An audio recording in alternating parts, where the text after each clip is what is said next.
Welcome to the countdown. While you wait for the show to begin, try to relax, grab a drink, sit down, and just enjoy the music. Yeah. Ooh, whoa. Don't Christina it out. Okay. A little bit of land goes a long, long way. If you believe fracking is okay, a little bit of land goes a long, long way.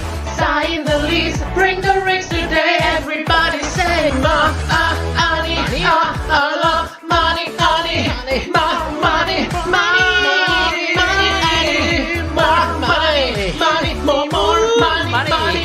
more money.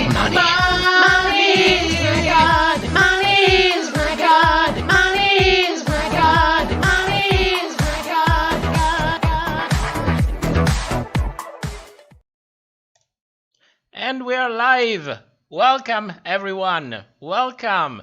And with us tonight, Miss Wilma Fingerdew.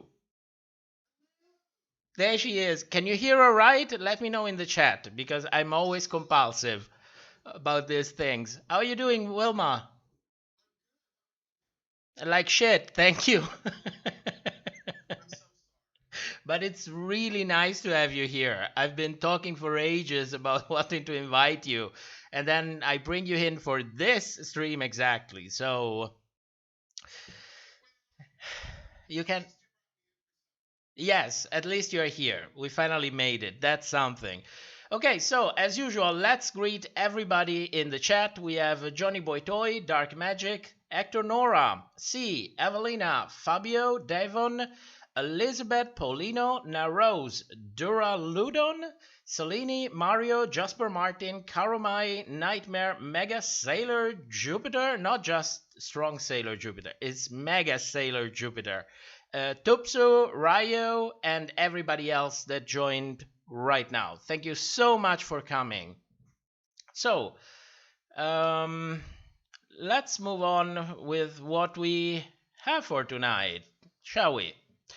So, before we begin, I'd like to apologize in advance. I am completely destroyed. I wanted to prepare a ton of materials for this stream. Unfortunately, I only have some. The good news is that we will edit this in a full video that will come out as soon as possible. So, let me see. Where are my images? Oh, there we go. Okay. 1 second.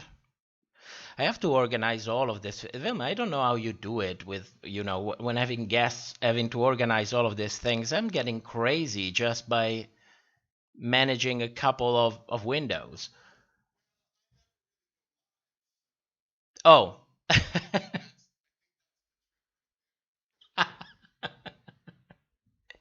Yeah, I have to learn from the experts. Anyway,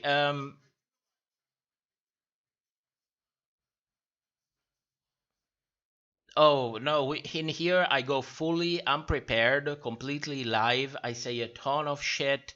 I completely miss the point, then I get distracted, then I need my notes. It's a shit show. It's really a shit show. Anyway, for those who are in the chat, as usual, comments at Top RPDR videos or at the Fingerdew reviews, so that these comments will be highlighted for us. We can actually see it. Super chats, if you would like to support us, they are welcome, not compulsory.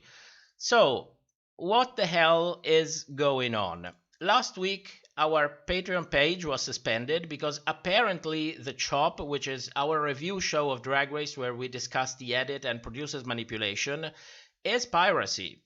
And this is just one occurrence in a series of unfortunate events that involved small creators who dared being critical of Drag Race, making fun of it, or God forbid, bring any kind of receipts and discuss what really happens behind closed doors.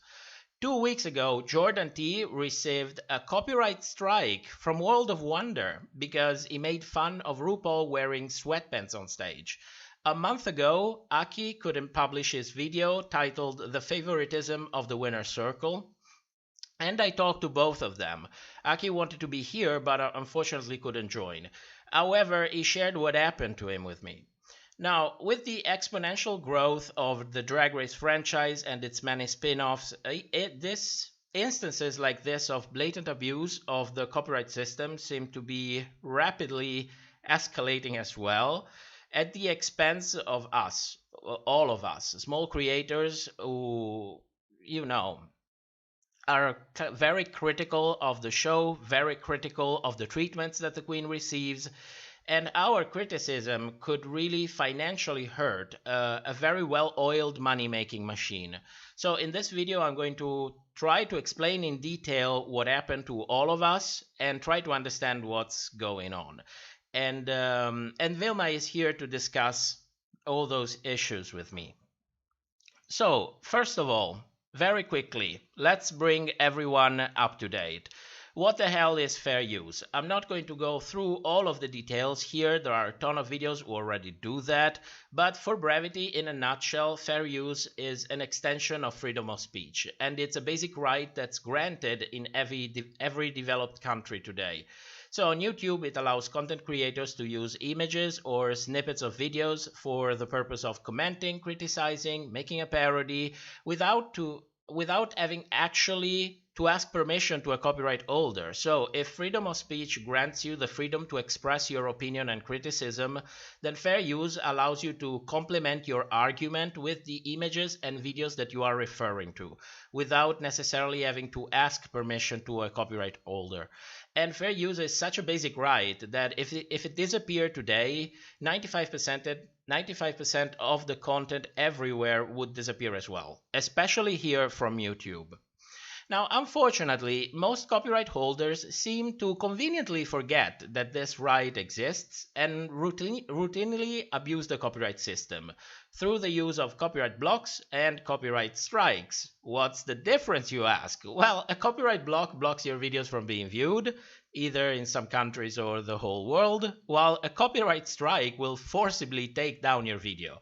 Get 3 copyright strikes and you hit the jackpot. Your channel goes down, your YouTube goes down, your AdSense account goes down, and you're basically banned from YouTube forever. Is it clear? Are we all at the same point? Vilma, you still alive? Did I kill you already? Because I had Caro in the chat saying, we cannot hear Vilma.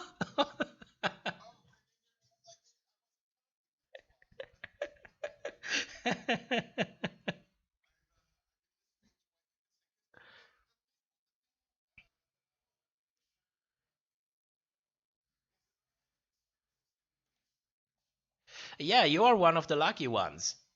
And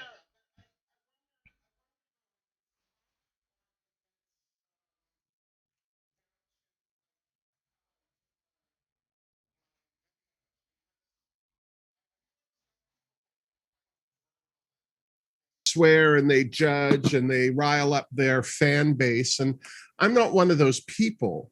And I also just review the show. I don't care who hates who. I don't care who called who fat at the club. I don't care. I have a life. I go, once Drag Race is over, my concern for these people is over. It's a show. Do I follow certain queens after they've been on because I found them interesting on the show? Absolutely. But it's a TV show. So my review of, or the way I like to review it, I feel, is just point of fact. I have opinions, and I might say, quietly to myself that I think somebody isn't playing fair, but I have a background in TV and radio, and I know what producing a show like that entails. So there's not a lot of what happens on Drag Race to me that bothers me, because I understand it from a production point of view. The way I watch Drag Race is solely as a viewer, period. I am just going to watch what they want me to see and have an opinion of it after. I remember season 4, season 3, when they did the confessionals, the little interviews. their shirts would change during an episode because they hadn't thought to film them all in one go. Oh yes, there was their very famous confessional with Shangela that managed to change clothes in mid-sentence. Yeah. And so, I mean, for me, I understand, like, this may be a reality show, but it's only a reality show in that nobody's written a script for it, but it's being scripted. I mean, this is why they have a bunch of editors and a couple of different producers that are all sitting there making, they have a director, like somebody's saying, I want this storyline to start. Do we have enough footage to make it so? You know what I mean? I get all that, but if I spent all my time worrying about that, then I wouldn't enjoy the show. And the other thing is, I think as people watching this show, if you think that the production is actually looking for the next drag superstar, then watch out, because somebody's got Swampland for sale for you. Don't say it. No, I mean, this is a TV show. They're there to make money, and they do what they're doing to perpetuate that. I mean, keep in mind, even when the judges are being dragged across the social media, they're still talking about Drag Race. Oh yes.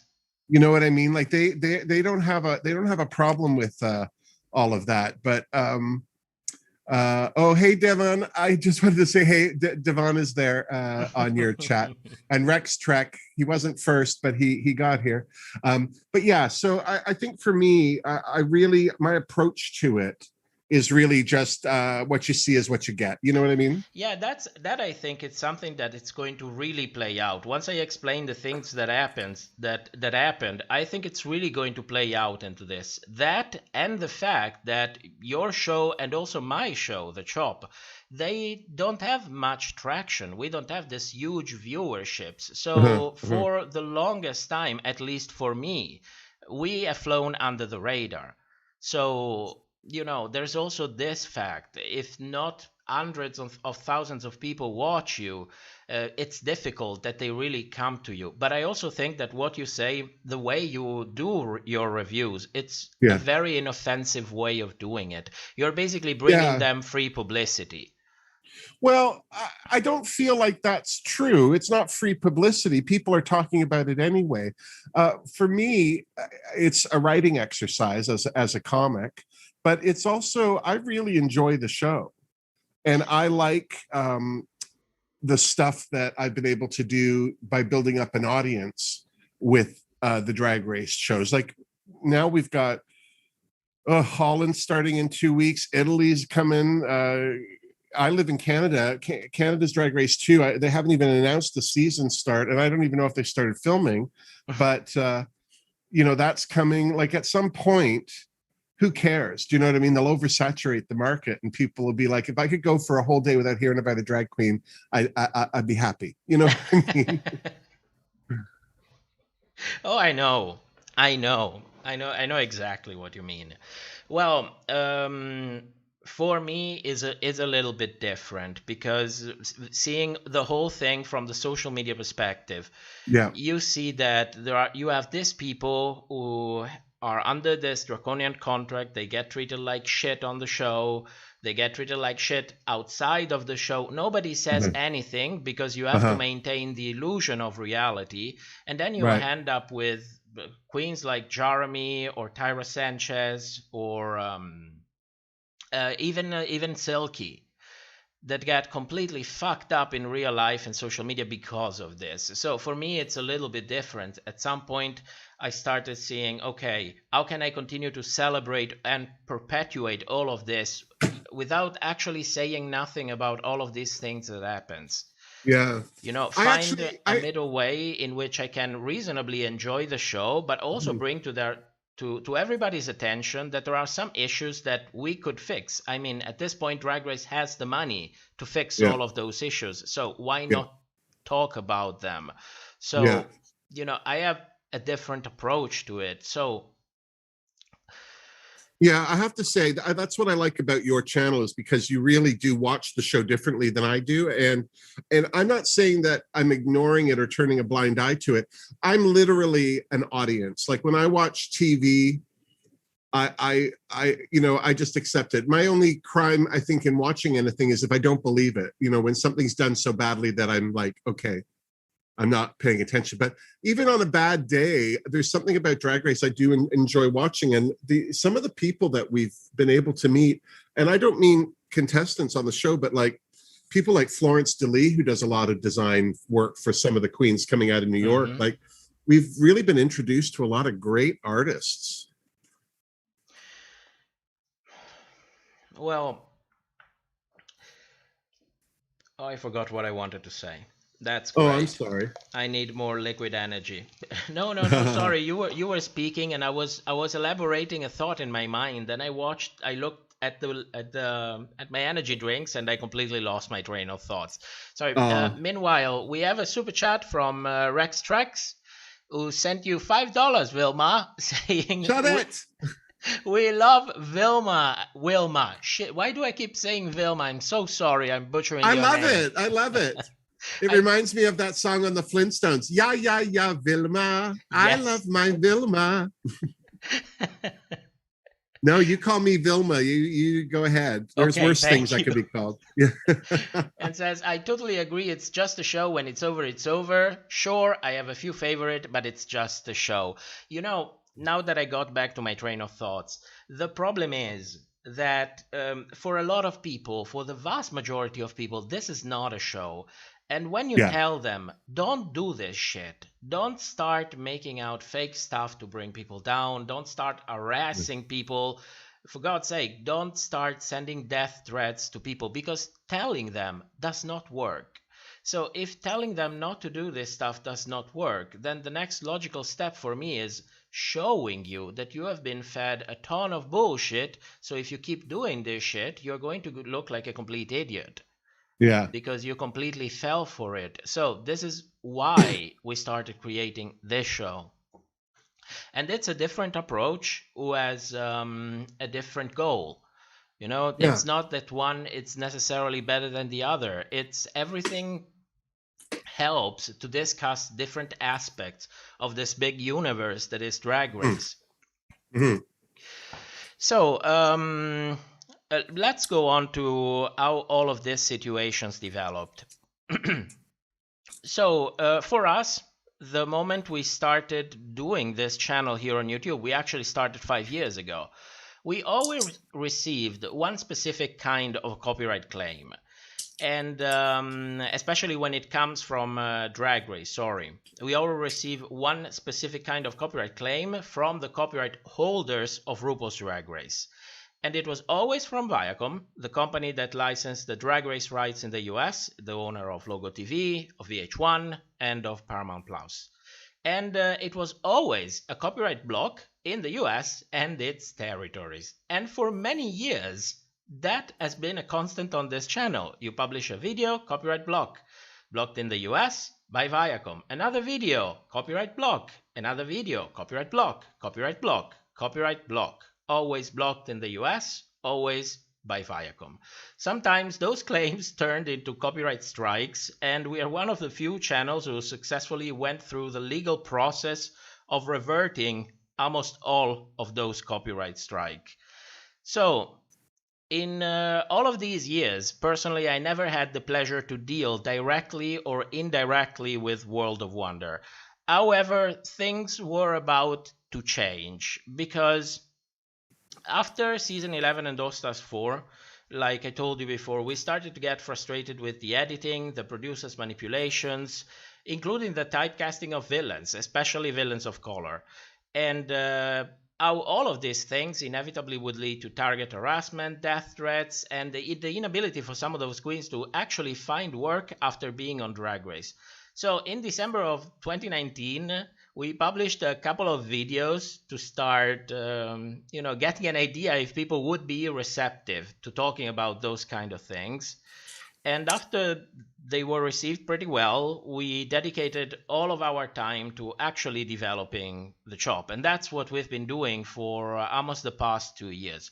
And we enjoyed a relative period of peace from copyright claims, but mostly, I believe, because no one was actually watching. It's not like we had hundreds of thousands of views and all the eyes pointed on us. No. We would get 1,000 views per episode, and that's it. So we mostly flew, under the radar. And that all changed once Bussy Queen mentioned our little investigation on who was behind the copyright blocks issued against Amisha Iman and other queens who tried to publish their music video on YouTube. Now, if you don't know, in season 13, the queens were asked to produce the music video that aired on the season 13 reunion. The problem is, when they tried to upload those videos on YouTube, they were blocked by Collab DRM. Who the hell is Collab DRM? Well, it's a company whose job is claiming content on YouTube for other companies. So, after our little bit of investigation, we found out that World of Wonder was reasonably the only one who could have issued those copyright claims. Little did we know, soon after, those same videos were published and monetized on the RuPaul's Drag Race YouTube channel. So on April 19th, we published our findings, and the video went moderately well. I think by the time it was picked up by Bussy Queen, it had about 40,000 views. So by no means it's viral. And once we published this video, for 2 weeks, nothing happened. Absolutely nothing. Until on May the 2nd, Bussy Queen mentioned it to an audience of almost 500,000 people, and not even 24 hours later, 3 things that never happened in the 5 years that we've been creating content on YouTube actually happened. The Chop received its first copyright claim. The copyright claim was blocking the video worldwide, and the copyright claim was issued by Viacom in conjunction with Collab DRM, the company that represents World of Wonder's interests here on YouTube. And mind you, this claim was manual. It was not automatic. Somebody watched the review and thought, oh yes, this is definitely piracy. I'm going to definitely block it.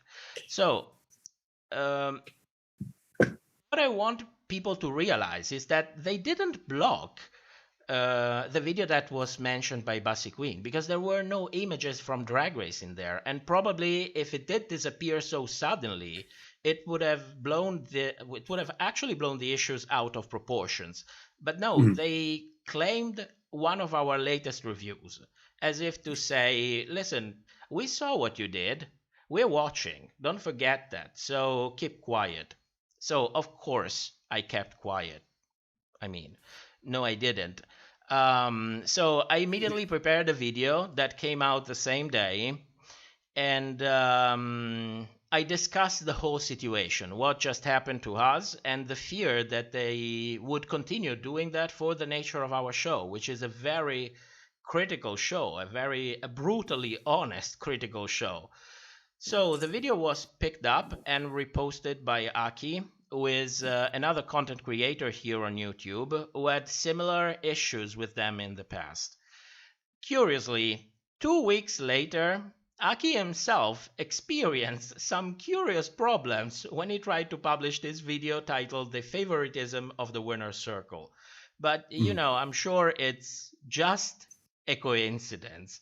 So the video contained a critical analysis of the performance of the queens from season 13, supported by, the usual snippets of videos, images that were there to prove his point. So when he tried to upload the video to YouTube, the video was automatically blocked worldwide, and he tried everything: more cuts, less video, voiceover with original audio, without original audio, voiceover and subtitles, mirror the video, warp the video, use special effects, change positions of the videos, and nothing worked.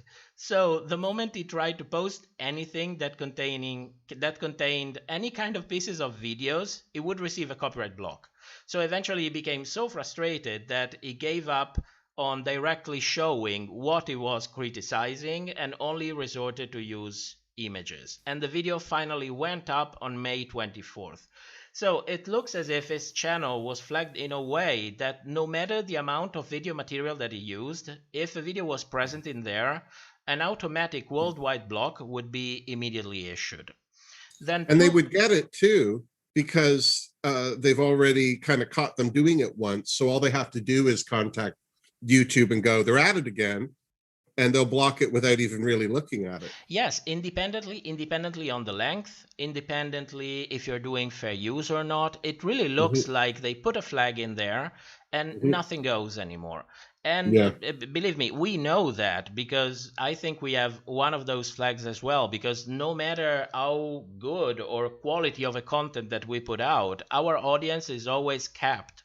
You can really see the cap. Once it reaches a certain number, that's it. You are done for it.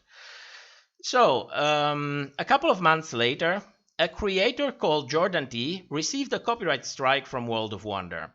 Now, during an episode of Untucked, the Drag Race editors included by mistake a shot of RuPaul wearing sweatpants on stage. And Jordan, yes. Like, so half drag, half sweatpants? Yes. What episode? I have to go watch it now. I think it was episode 4. It had to be episode 4, because even though it feels like 3 months has gone, it was probably episode 4. It was during Untucked. You know, when they make these scenes with the black and white images. Yeah, the transitions. Yeah. Yes, that was when it happened. So yeah, I mean, it was ridiculous. Well, whose fault is that?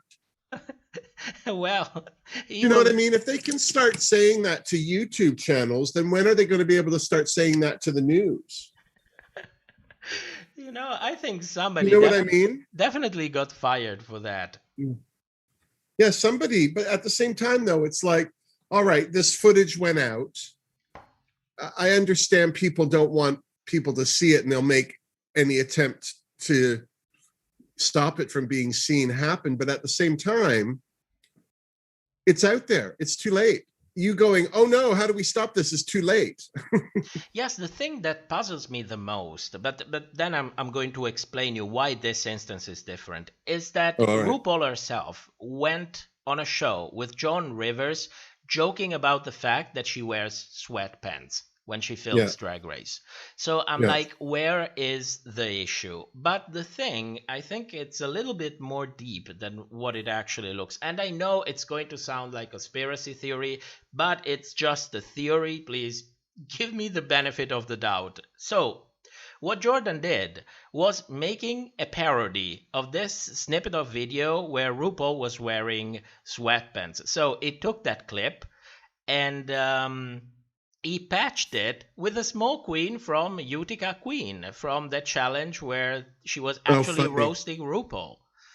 So, you know, and it's Utica Queen, that same queen who cracked a joke about RuPaul wearing sweatpants on stage, that same queen who seemingly paid the price for it by being misconstrued in the final edit, portrayed as a villain, and receiving little to no media support from World of Wonder, when the exact opposite happened to Candy Muse. Unfortunately, Candy Muse had a redemption edit, so they were in full support of Candy Muse when the Tamisha fight went on. They even published images saying, oh, don't be a dick to queens. When they did this shit to Utica Queen, nothing happened.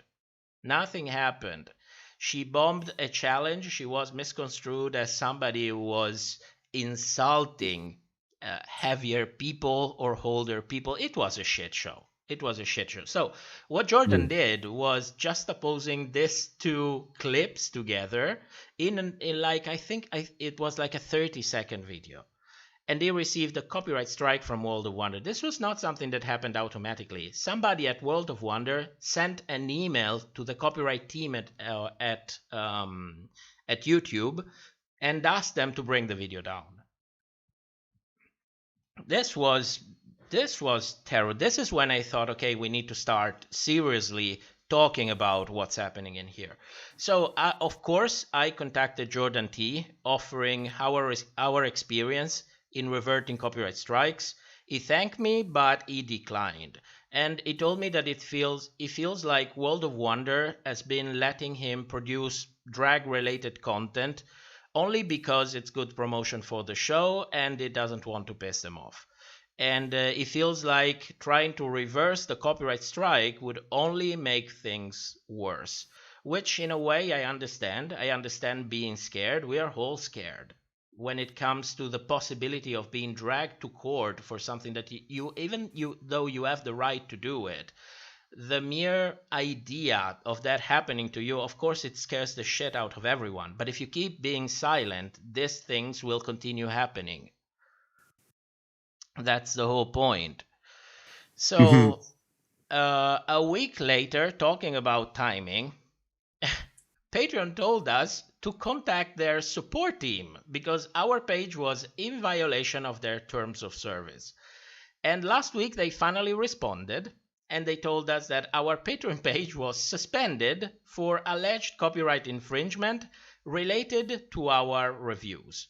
No additional information, nothing. So after explaining that our videos are fair use, and asking them what exactly is going on and who is behind it.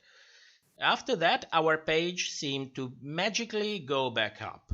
They gave us a name, which I'm not going to share here, but it also looks like the claimant this time changed the story. Now it's no more about the videos, it's about the thumbnail.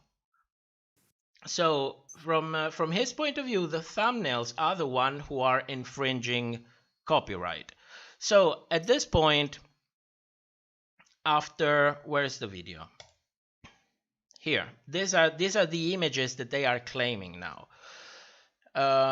So at this point, after talking to a lawyer, I was advised to bring to their attention that our thumbnails are fair use as well. And since the original material that was used to create these thumbnails belongs to World of Wonder and VH1, then they are the only one who can actually challenge our claim for fair use. And also it's in my legal right to know which company this person is claiming to represent.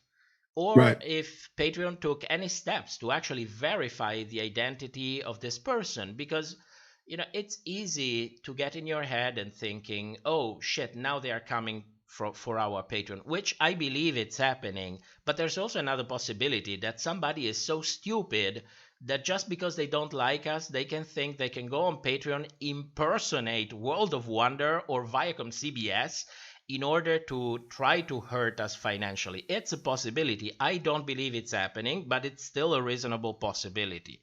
Nevertheless, today they responded. They responded actually, I think 4 hours ago. When was it? No, that's PTD time. They answered 4 hours ago. They ignored my request, and instead, it looks like they started the legal process known as counter notification without even asking for our permission. Now, if you don't know, counter notification is a legal challenge in which you challenge the other party to be sued if they want to keep your content down. It's no fucking joke. You are literally telling a company either you sue me or you bring my content back up. So this is not something that you do, like having breakfast and smoking a cigarette. You want to have some strong legal advice before you get into this. And it looks like Patreon started this process without our consent or authorization.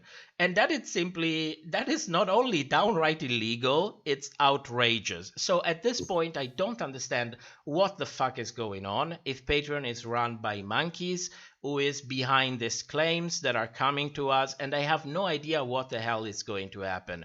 But, we don't rely on Patreon money to continue doing our show. So if they continue with shit like this, we'll just close the page down and call it a day. It's been nice until it lasted, but I don't have time for all of this bullshit. No kidding. And I'm like, because the point is, why didn't they use the YouTube copyright system if they have a problem with us? Because there is a system on YouTube. Clearly, they used it against Jordan T. Clearly, it was used against Aki. So why not use it against us? Oh, well, maybe because we are the only one who actually go to a lawyer and start the legal process if we think and we are convinced that what we are doing is fair use. And you send you the counter notification. So it works until a certain point. You bring a video down today, then either in 2 weeks you sue me or the video goes back up, and then you look like shit, no matter what. So, it really looks like a low blow. I cannot legally say, oh, it's them, but this is how it feels, and it's annoying. It's really annoying. And another thing that happened today, last thing that I want to talk about, I don't know how much it has to do with our current situation. I think in a way it could have something to do with it, but I'm not sure yet. So Bassy Queen got some of his videos demonetized, not his old channel, just some of his videos. And from what I see and from my experience, to me it looks like her videos got flagged.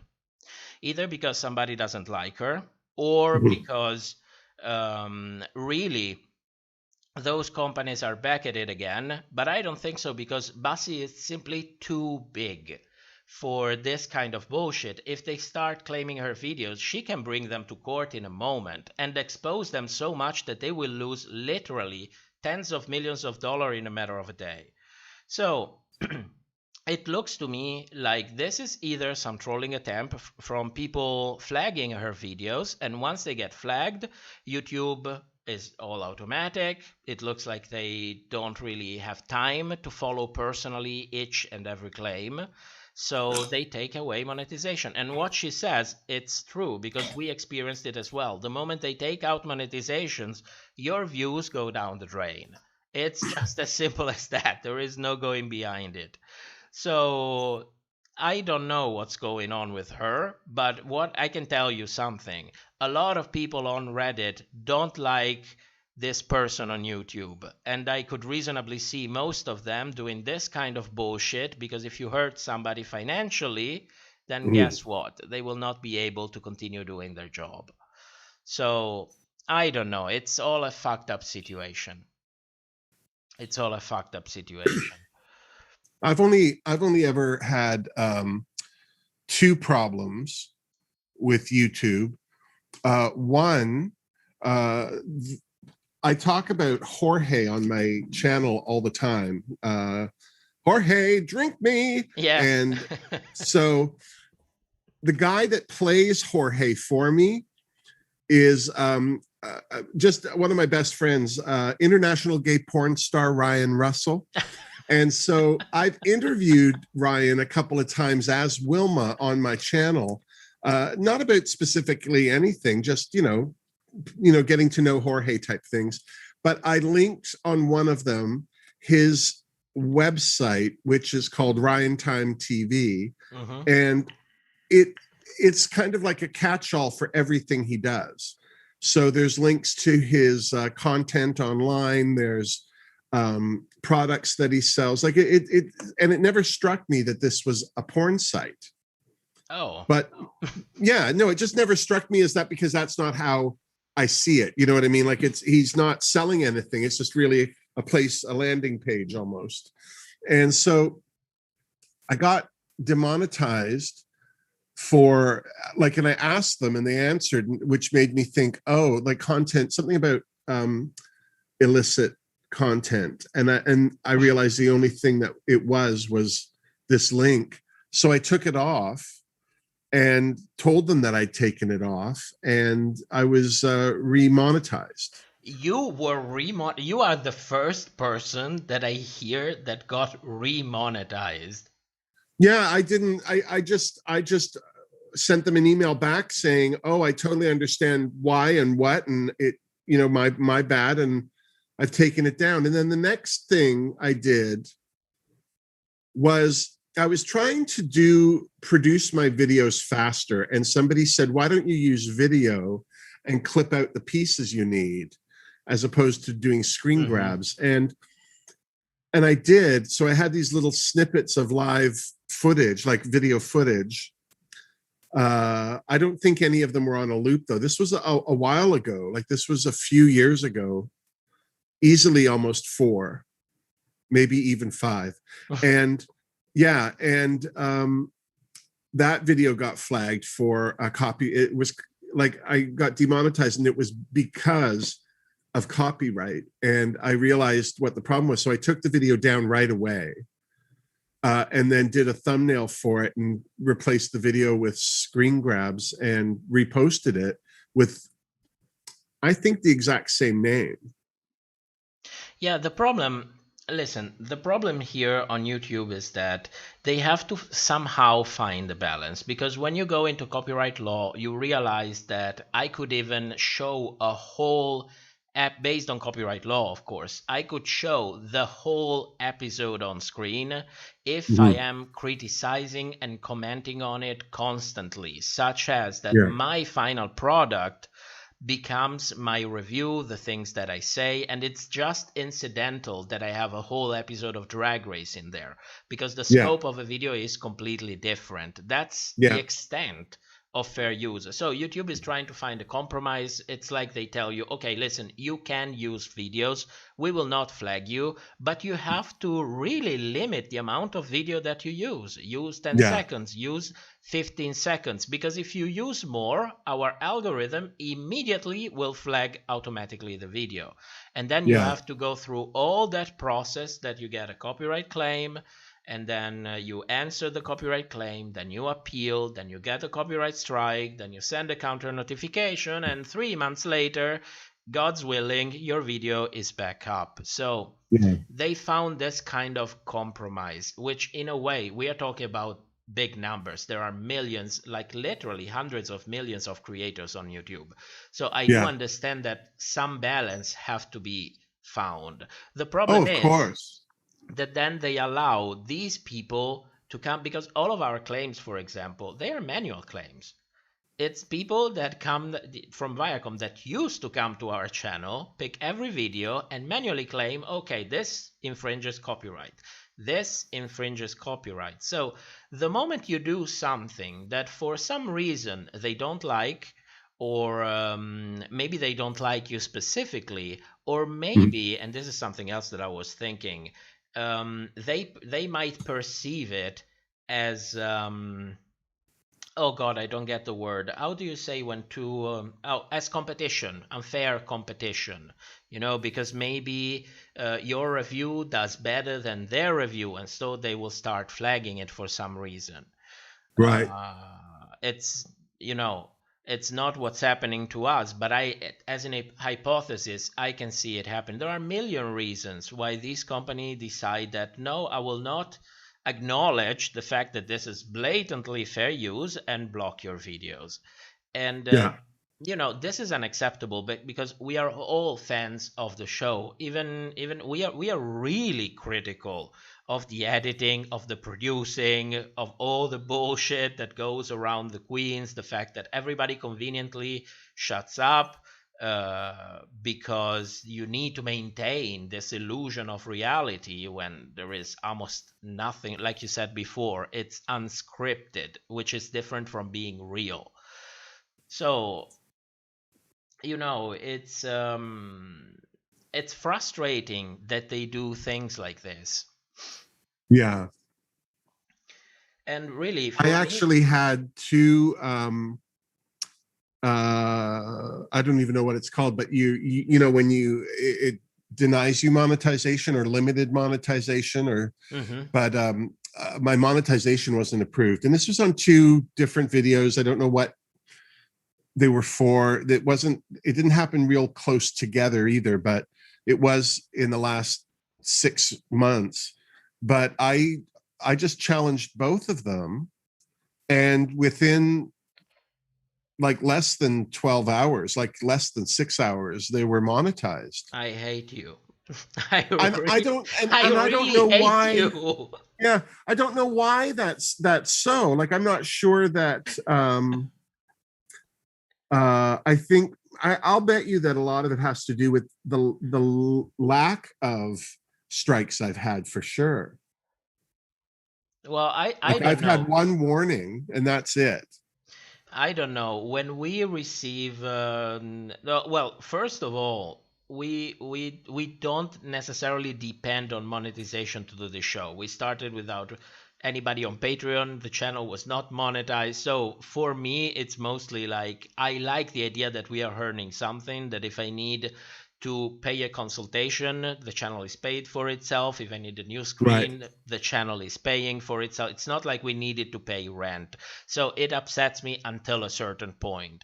But whenever we receive the yellow icon saying, oh, your video is not eligible for monetization every time, Yeah. we tried to challenge that. Immediately, YouTube answered saying, we manually reviewed it and your video is still unsuitable for monetization. And I'm like, for fuck's sake, can I make $15? We work 40 hours for the reviews. Can I at least make $15 and shut the fuck up? Yeah. So it happens. I mean, I'm really jealous. I mean, not to the point where I would actually hate you or anything, but I'm really jealous. Yeah. No, but I think, I don't, I don't, that's why when you first talked to me about this, I was just stunned. I was like, what? Like, I had no idea people were experiencing that. I mean, I just saw today, I even talked to you about it earlier, Bussy Queen had another video demonetized. Yes. And she even says, like, whatever, like, blah, blah, blah. But at the same time, like, I was like, because she's talking about the censorship, the rate of censorship for LGBTQI and beyond content. So something like Drag Race, RuPaul's Drag Race, can get flagged as LGBTQI, and that might be why some channels get kind of looked at first. Do you know what I mean? But from what she was saying, it's quite it's 30% higher censorship among LGBTQI channels, and part of me, like, I it's probably just because they just have a few words in the title. Like, even in the video, Bussy's heavily redacted everything, so you don't, like, even print, like, stuff that was posted online, she didn't show the words. You know what I mean? She's like, they're not getting me on this one. Yeah, I mean, I completely, I am not that way. So I do understand why they would demonetize our video, because you see, I'm like, oh, fuck this, shit that. Unfortunately, this is the English that I speak. If I try not to speak like this, I will literally speak 5 words a minute, because that's how I learned English, unfortunately, and that's how it comes naturally to me. That's how I learned it. So yeah, but you have a little bit more experience than me. You can contain yourself a little bit better. For me, I don't know. The minute there's a microphone in front of me or some kind of reminder that this could be used against me in future dates, my mind's editor switch goes on. Yeah, you see, that's something that I have to learn, because I don't have it yet. I hope that at some point I will get it. But the point that Bussy raised about censorship, or even better, deplatforming by means of demonetization of queer creators, is something that really happened, because back in 2018, for example, we used to be monetized back in the day. We would earn almost nothing, because we always had these copyright claims which also demonetized the video. But we used to be, and then a wave came and a ton of people got demonetized, including the late Jake Yonce got demonetized, was infamously demonetized. So this is not the first thing that we hear. But what's happening to her is a little bit different, because she didn't get her channel completely demonetized. She received the yellow icon on this video. So that's why I think this is some trolling bullshit that's going on with her, because let's be honest, it's not like Bussy was jerking off in front of the screen while talking to us about the shade going on in the screen.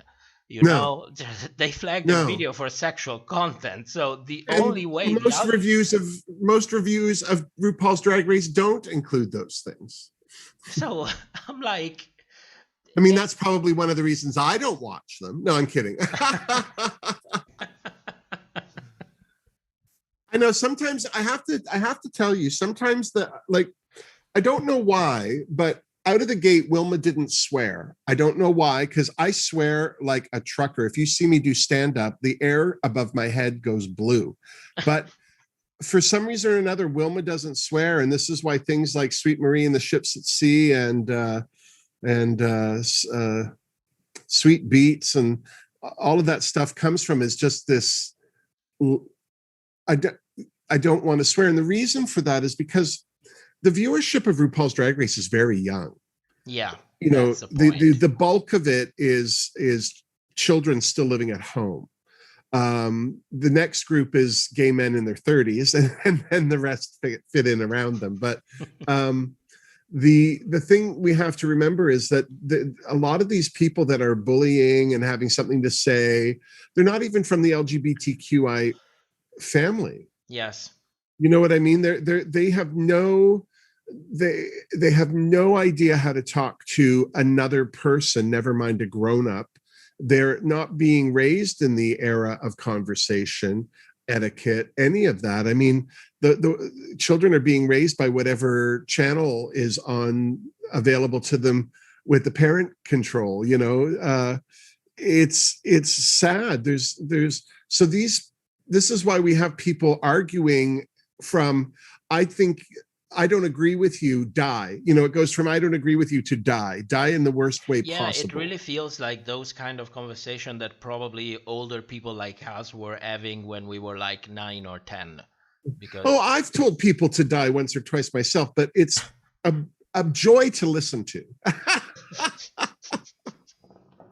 But yeah, I think we've got to remember, like, a lot of what's going on isn't being done by our community. It's being done by parentless children, like children who are being raised in absentia, and even their parents don't know what they're talking about. Do you know what I mean? It's which staggers me, because I think of that attitude as being my generation's attitude, where, oh, who cares? You know, I grew up in one of the last generations where I can say, oh, we used to have to talk to phones attached to the wall. You know what I mean? And yes. I just feel like there's this level of, like, any 20-year-old or younger should have a better basic upbringing, because I think that the generation that my generation is responsible for produce some different thinkers. Do you know what I mean?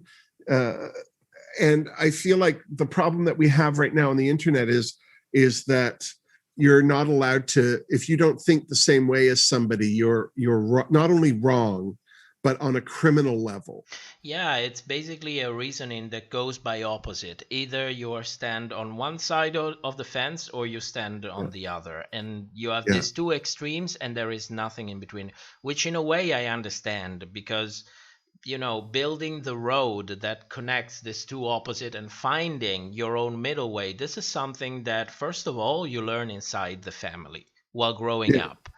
And second of all, you start getting it from the environment that's outside of the family, and then from the own work that you do with yourself, with the feedback that you get from interacting with the society. The problem is that maybe a lot of these people get raised by families who are maybe not even there.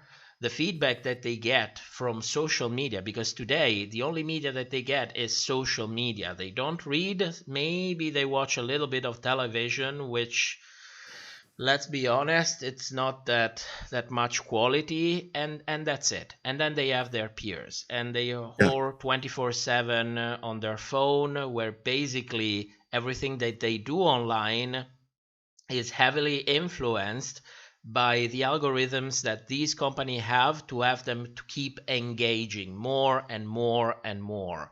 So they are, in a way, I feel also sorry for them, because they are trapped in this bubble, and they don't seem to understand that they are even in a bubble. So that's why I try to always bring the educational value. Like, okay, yes, we can call out a lot of these things, but why are they wrong? Why don't they work?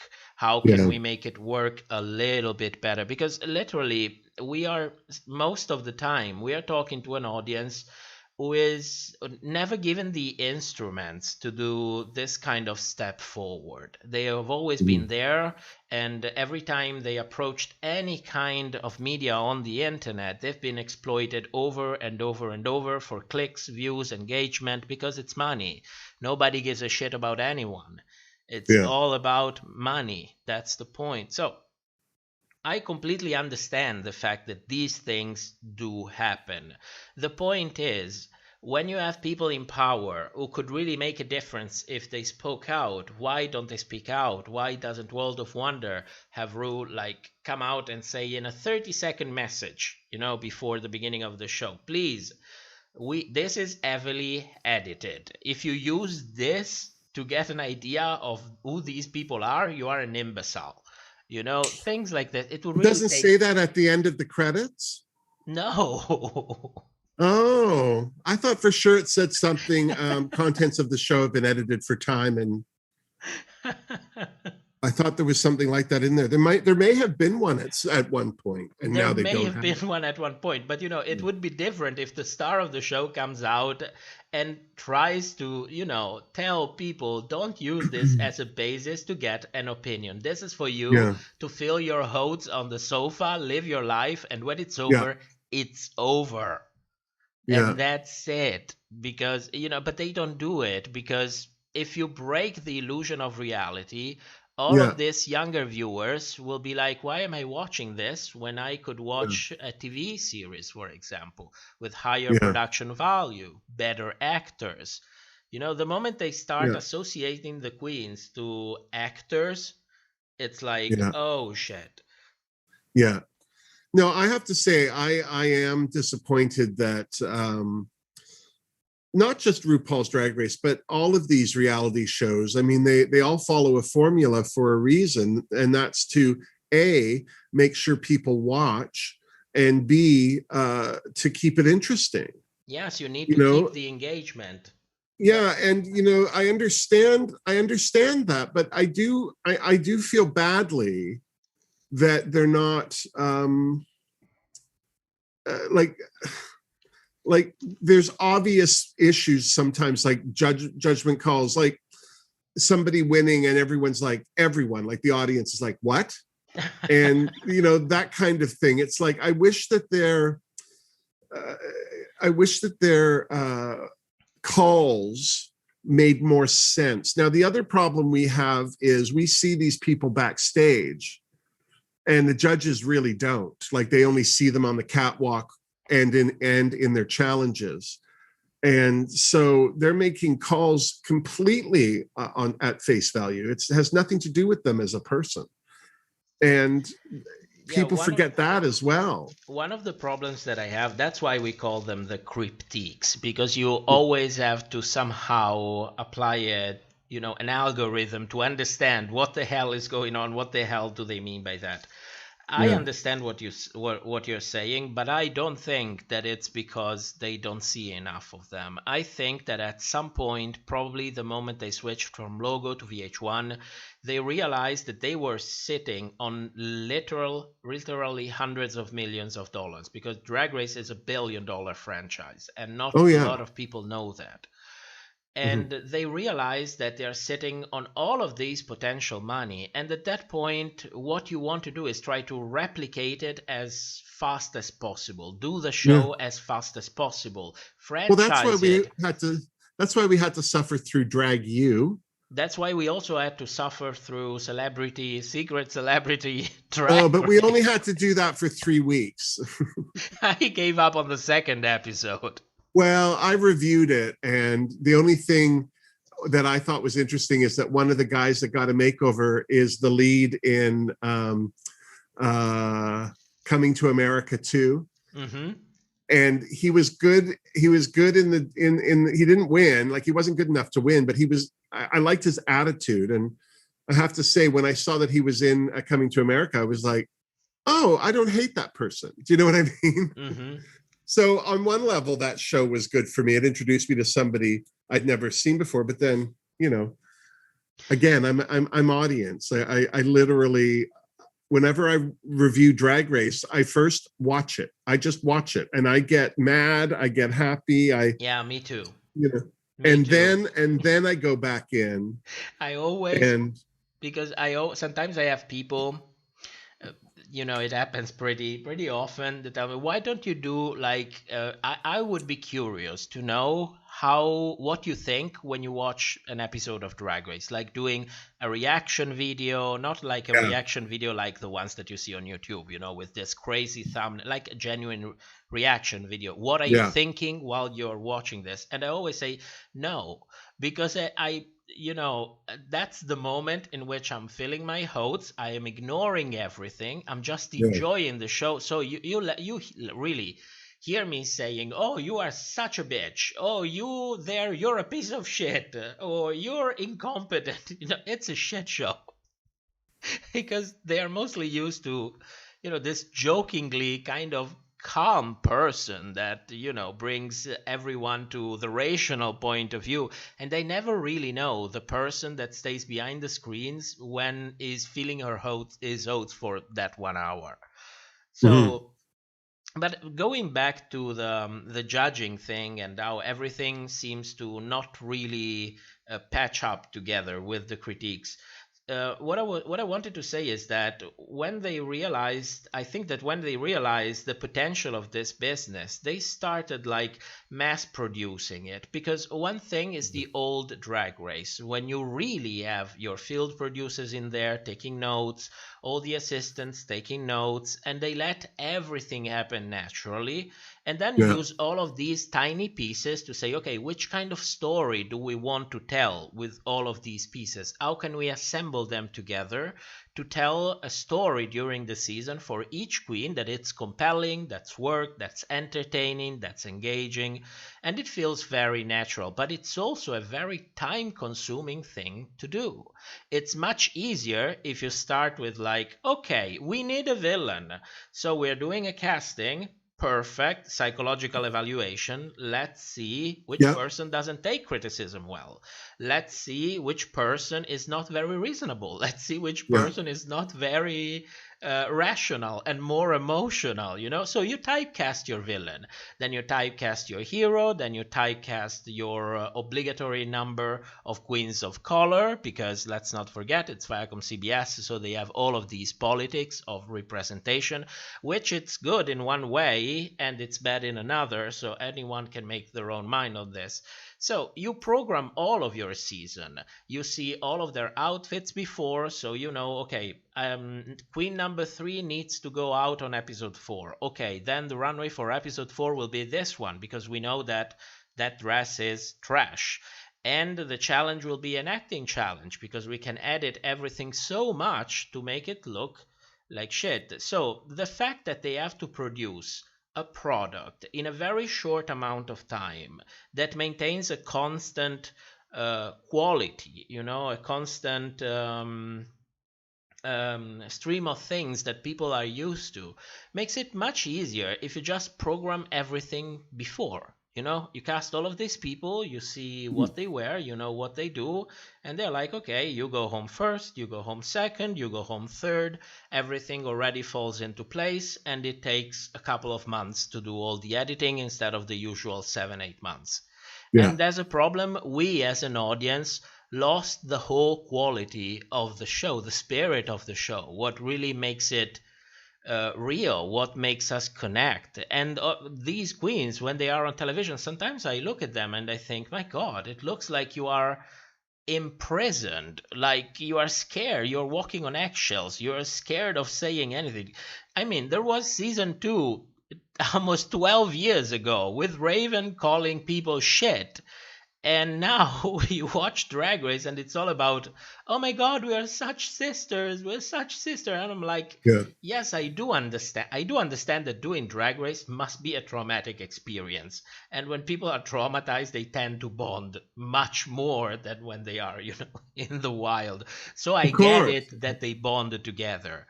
but it's just so exaggerated that you completely understand that they look like they are in this set of mind in which, okay, I have to try to be as positive as I can, as likable as I can, because if they portray me as a villain, people will cancel gigs. People will not Yeah. follow me on social media. I will not get paid anymore. Maybe I will even have to stop doing drag or leave my drag persona behind, like it happened to Jeremy, which is the artist formerly known as Fifi O'Hara. So they really walk on eggshells, all Yeah. because it looks like World of Wonder lost the passion for doing this show. And I'm like, we love this show. We want it to do good. That's why we are pointing out all of these things. I mean, if you're not an idiot, you take these things, you make it better, and the franchise will continue going on for the next 10, 20, 30 years, possibly forever. I'm not complaining. Uh-huh. But the problem is that you start, have people coming out and say, oh, listen, but I stopped watching because this and this and this and this. And in a way, they are right, because maybe they don't have the emotional attachment that I have, that my partner has, that you have. And they're like, okay, I'm watching something else. Yeah. They are really losing on, for me, like a central point in queer entertainment. This is the first real queer franchise that portrayed us in the most honest possible ways, especially in the very first season. I mean, Yeah. when I was like really, really young, I watched Will and Grace and I was like, shit, I'm not like that at all. Why are they pushing this image that doesn't represent a ton of us? And I Yeah. couldn't watch it. And I had a ton of friends saying, "Oh, it's so good, it's so good, it's fun." But again, I want to say again, we're not their target audience. Oh yes. The audience that they want to keep enraptured are buying a lot of this, and they get upset when somebody tells them that that's not what's going on. And I think there's definitely a level of betrayal, but it's also part of the landscape that these kids are growing up in now. Like they navigate it better than anybody, and it's I don't know. I just think like the reason that a lot of this is so obvious to adults is because they're not trying to fool us. Oh yeah. That could be. That could be. But what you said is something that really resonates with me when you say we are not the target audience anymore. Yeah. Which is really sad, because I loved this when I used to be the target audience of this show. Yeah. Yeah. And it feels like, I don't want to exaggerate, but it's like a trauma, it's like realizing you're grown up, get out of the house. It feels like something like this. And you try to find things to replace, in a way, the spirit that this show used to have. And I'm like, but there is nothing like this. That's as simple as it gets. There is nothing like this.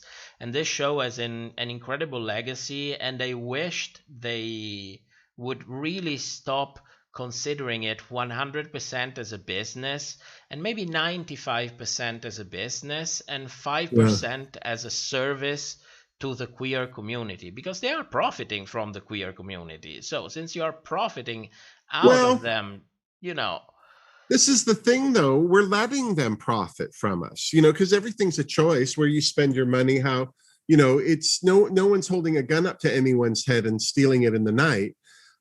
It's the same thing with, the whole anger about this contract that these queens have to sign. Oh my God, don't get me started. The problem is, here's the problem. They'll always have that contract because they'll always find queens to sign it. If all the queens said, no, I'm not signing that, then no one would be on the show and they wouldn't have a product. But so many people want to be on the show, they don't care. They'll sign away children they don't have yet, Oh my God. I when you say this kind of fucked up things, I really appreciate you, because I connect a lot with that sense of humor. Yes, they exactly. They would sell Yeah. children they don't have. Yeah. I mean, it's sad because there are so many avenues. I understand Drag Race. It's Drag Race. You get on Drag Race, you really, if you're really talented and you Yeah. have a strong motivations and you are a hardworking and you are all of these things. Drag Race will really skyrocket you in a way that nothing else can. But there are Yeah. also a lot of different avenues. There is YouTube, there is Instagram, there is Twitter, Mhm. there are local bars. I remember there used to be a day when if I wanted to watch a drag show, I had to take the car and drive for 200 kilometers to watch a drag show. Now you Huh. go out and, in a radius of 10, 15 kilometers, you will find a bar with a drag queen that will do a show. Maybe Yeah. it won't be like anything elaborate, like with a Yeah. huge stage and light and so, but you will find it. So there Mhm. are avenues, but what you say, it's right. People would literally kill to get on Drag Race, and that's why they can exert so much power with that contract. I mean, look at James Mansfield, probably arguably one of the least favorite queens on Drag Race. No one really seemed upset when he went home second. I was upset. I was too, because I watched James's channel, but I the was world, upset. the James the world saw was this James who was out of his league in some way. I don't understand how, but I think the problem, with a lot of YouTube and Instagram queens is that they're not out there interacting, and all of a sudden they can be around a bunch of very loud people or big personalities, and it can throw them right off. Yeah, because they don't really have first, and they lack, that thing that you get when you're used to a challenging environment. Because when you are behind a computer, it's basically you. It's not like you have to literally push someone down the stairs to have your moment. It's like Right. it's only you behind the computer. So they kind of get taken by surprise when they find themselves in those situations. But Yeah. I was one of the people who was upset that James, I think he went on first back in season 9. Was it first? Yeah, I think so. It was him, and then I think Kimura. I thought he went home second because he was in the cheerleading challenge, and that wasn't the first challenge, was it? I don't remember anymore. Oh, I don't. We are too old. Where's our chat? Who knows this? Who knows this answer? Oh, by the way, I lost. I'm sorry, you guys. I lost a couple of super chats. Who is it? Kako Game says, "Why do they hate Bussy Queens on Reddit?" Well, Reddit hates everyone. That's how Reddit. That's how Reddit works. Is that right? I've never. I have an account for Reddit, but I don't. I religiously read the subreddit, not every day. Like I get in 3 or 4 days. I don't even know what that means. It's basically there are different communities that talk about different topics. So you have the main Drag Race subreddit for RuPaul's Drag Race, and then you have all these satellite subreddits around it, And Johnny Boy Toy 12 says James went home first. There you go. Well, I'm younger, so. Well, who's Johnny Boy Toy 12? There's 11 before him. Maybe he didn't. Maybe he doesn't know. He might drink. We don't know. There's no. Where are the receipts? Johnny Boy Toy 12. So, no one was eliminated. See, now I'm the a-hole. I stand corrected, Johnny Boy Toy 12. I bet you the first 11 Johnny Boy Toys are nothing. So I knew she was there for more than one episode. I knew that. Well, because the first one was a non-elimination episode, wasn't it? That's right. Yeah. So, with Reddit, I go there. There are these two subreddits. I don't read the main Reddit anymore because it basically belongs to World of Wonder. So there is nothing. Oh, is that right? Well, I wanted to talk about it at some point, but you can talk about it. It looks like it's a publicity subreddit. That's what you do. You cannot converse about anything. So I mostly go to these two subreddit called RuPaul's Drag Race Drama and RuPaul's Drag Race Cringe, which they both are a mouthful, but they are very, when it comes to bring receipts, when it comes to bring attention to some topic, it's actually a very good place to get informations firsthand. And that's where a lot of other people on YouTube that somehow manage to get such precise receipts about different things that happens on different social media platforms, they all come basically from Reddit. That's why in part Reddit has such a hate boners for YouTubers, because they never give credit. They're not like, okay, I went on this specific subreddit and they talked about this. They don't give credit.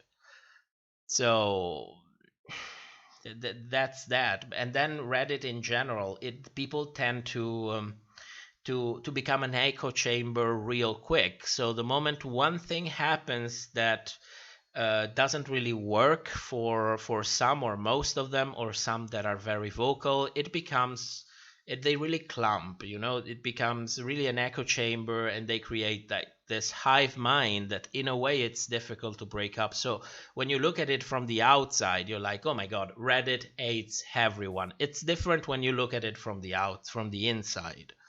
So I don't really participate in any conversations anymore. I used to years and years ago, not really anymore, because it lost a lot of the fun. People used to be more reasonable back on Reddit, but I'm not surprised. I mean, the moment people start knowing your name, you will always find someone complaining on Reddit. And Felicia, for $10, thank you so much, with sad faces. It was like 20 minutes ago. Thank you, Felicia. So Reddit is like a strange animal. It's really a strange animal. Oh yes. Yeah, I just feel like I don't. Sometimes I'll go on there, like I did a couple of times for Drag Race Holland, but if you don't know how to word what you're saying, you will be relentlessly attacked, or even find anything that you're looking for specifically. Like there's lots there. That's the problem. There's so much there. Yeah, I actually use there is a service, I think it's called redditsearch.io, but if you Google like Reddit search, these services will come up that help you to index the different things that you might want to look for. Because on Reddit, if you want to search history, nothing really works properly. It's difficult. And the point is that there are literally tens of thousands of people who collectively work together to bring any sort of receipt, to really follow a specific issue. So it's a great place to get information. That's why I always check it. At least once a week I go to this subreddit and checks them, and take a look at what oh my god, and take a look at what's happening, because otherwise I get lost. Because I'm not really active on social media. I made a Twitter account for the channel and I never use it. I try to, but I never really use it. So it's kind of difficult to keep tracking of all of these things. And in some ways, some things are really like bullshit. It's like you can really see queens that are fighting on social media out of nowhere, to me, they look like nothing more than publicity stunts. But sometimes interesting things actually happen. So I am mostly grateful for the fact that there is a place that you can find all of these things together. So, and I'm sure that if they would get more recognition for the work that they do, they wouldn't have such a hate boner for everyone that's on YouTube. Right. That's plain and simple. I try to, when I get things from them, I try to always put a link in there, like saying, thank you for making my work easier. because I don't have to, be continuously connected on social media, find what's going on. I can directly go on Reddit and everything is there. So I try to always put a little bit of a quote in there. Oh my God, what a night. It's exhausting. I mean, as I say, I haven't really experienced that side of things with YouTube or anything. And so I remember when you first asked me, like I got the impression that you just assumed that I was reft with problems as well. And so I kind of felt badly. I even at the time, I think, didn't know if I should pretend that, oh yeah, those bastards are frying me up against the wall, But it's I'm not justifying anything here. I'm not saying that I like the editing of RuPaul's Drag Race. I don't. I would prefer it to be as realistic as possible. But the hard bit of cheese there is sometimes people are boring. Do you know what I mean? Like, this is why they manipulate everything. There's always an activity. There's always a long night of something. And the fact that they're not able to use their phones or contact their inner circle of support that normally would help talk them through this kind of a situation. Yeah, should make them I think already. Scientologists are treated better. My God. Vilma. Do you know what I mean? It's just like, wow. Like, and then the contract, it's got to be weak. The longer they last on the show, the more they start going, why did I sign that contract? Yeah. Or they're already thinking of loopholes. Where's the loophole? I understand that they are under pressure, and they are under pressure for a reason, because it's much easier to push them into place, have them create a little bit of drama, have them keep things moving. So I do understand. But also remember now, and I became very aware of this with Laganja Estranja and I can't remember the girl on season 11. She was like an anime cartoon brought to life. I can't think of her name. But these two came into Drag Race merged. They were ready to be famous. Laganja self-sabotaged herself. She was so ready to be famous and created this persona. And the thing is now, after 12, 13 years of this show being on the air, these people are going in. They know. They've heard all of this. They know the contract's awful. They know that they're going to be manipulated. And some of them, like I think Pandora Box is a prime example of this, don't want to give them anything. And what ends up happening is the whole audience at home goes, why is she standing in the background doing nothing? Oh yeah, I think the same thing happened with Rosé back in season 13.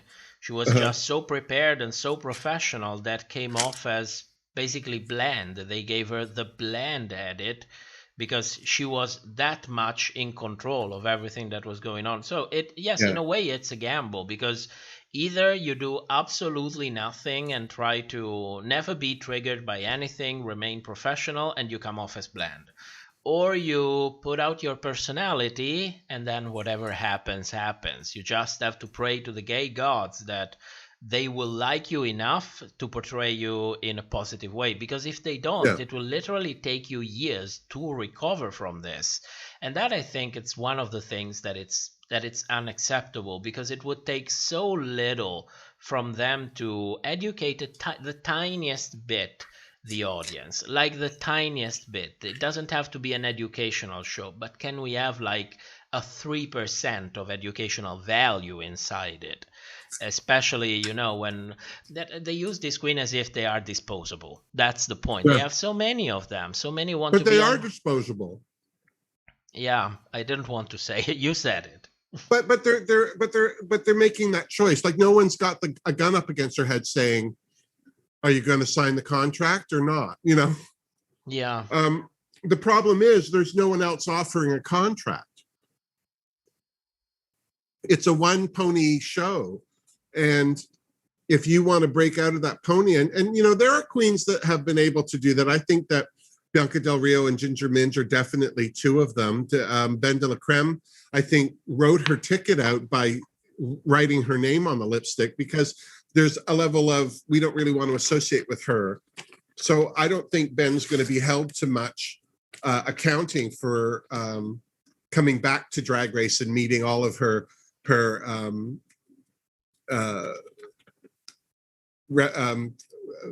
obligations. But at the same time, there's nothing from Drag Race that Ben de la Creme will ever use on stage anyway. Like she's better than that.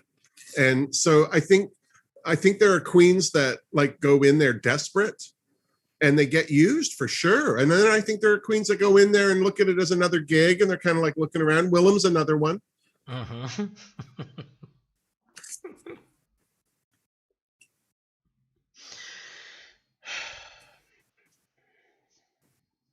I mean, it's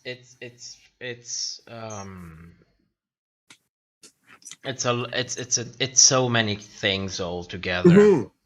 It's so many things all together. I mean, it's not like I understand what you're saying. It's not like they are all victims of what happens. A lot of them collude with the system. A lot of them are more than happy to have all of these things happen to them, thinking that maybe they will get something in exchange. A lot of them are maybe even disingenuous, as much as the producers themselves, as much as RuPaul. But I don't know if it's because of the way I am, but whenever I look at those issues, what pops to me is always to those one or two people who basically cannot pay rent anymore because they went on Drag Race. And I understand the reasoning. I mean, you still signed the contract, you still did all of these things. But for God's sake, is there nothing at all that we can do? Like a minimal amount of things? Because I mean, we are still a community in a way. We're not just any community, we are the queer community. It's, you know, it's made of people that 30, 40 years ago were kicked out of their houses because of the way they were. People that really had to choose their families. This is the community that I inherited, for example. You probably lived through it. So we are used to giving each other this kind of support. So yes, I hear like, oh, these contracts are on any kind of reality television. Yes, but they affect communities that are not our community. Yeah. We have like a different history, a different way of relating to it. That's why I think these things tend to fly less, because nobody is complaining about the Housewives of Atlanta being overly produced. You know, you don't see these including things. them. So, you know, in a way, especially for a show that it's presenting itself as if it's empowering our community, it's adding up value to our community. And I'm like, yeah, maybe 10 years ago. Right now, yeah, it's still a good thing, but at a kind of price that I'm not sure I'm really comfortable with. If I didn't talk about all of these things, I would feel guilty about enjoying the show. That's my point. You know, if I didn't find a way to balance it out, I would feel guilty. I would stop watching it. Even though I enjoy it, I would just stop watching it, move over to something else. I had to find a way of redeeming this kind of thing. You know, that's why we started the show to begin with. It was out of a sense of guilt, not out of a sense of, oh, I want to help all of these poor queens. No, that's not that. I felt guilty watching, knowing everything that went around it. That's the point. So that's where I found personally my motivation for dealing with the show in this way. Yeah. And I don't know what's going to happen. I'm sure that somewhere that well, I don't want to be negative, but I'm sure that there are not many people who have your experience with Drag Race here on YouTube. I'm pretty sure that the vast majority have an experience more similar to mine, like riddled with copyright claims, sometimes copyright strikes, some channels not even monetized because they have so many claims that YouTube will never allow them to be monetized to begin with. The problem is that if those people don't start coming forward and sharing these things, what happens is that they will just continue happening point blank, because they don't have, it looks to me like they don't have this thing of thinking, okay, every kind of publicity is good publicity. So if you're still talking about my show, if you're still keeping people invested in my show by criticizing it, that's a good thing. It helps us make money. You know, maybe a lot of these people would be bored by what I have a lot of people telling me the show is boring. I don't watch it anymore, but I like your reviews and the way you do them, and you make me laugh, and that's what I watch, you know. But through me, they keep being invested in the show. So it's also a good thing for them. Why would they come so hard against all of us? This is the thing that I don't understand. What would you achieve in doing that? Because this is only going to backfire. Some people will stay silent, others will speak out, and then you look like shit in comparison. So I don't know what's going to happen, but we will have to wait and see. That's, you know, World of Wonder does have its own interests to protect, because most of what's available to watch on WoW Plus Presents is a YouTube channel. Sorry, what do you mean? I blanked for a moment. If you're subscribed to WoW Plus Presents, most of the programs, and I'm using air quotes here for those that can't see, are literally YouTube videos. They just seem like the length and breadth of a YouTube video, and it's content. Like Heidi in Closets, Gap, The Gap. They're short videos. There's a series. They call it a series. Oh, I can't think of her name. She has a sewing series. Yua? Yeah, that's it. Hamasaki? I always get her. Yeah, I always get her name wrong. It's just terrible because I picture how to spell it in my head, but I have dyslexia.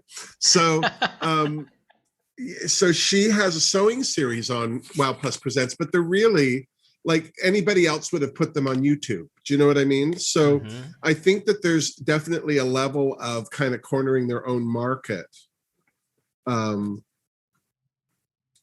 with the programming that they have already.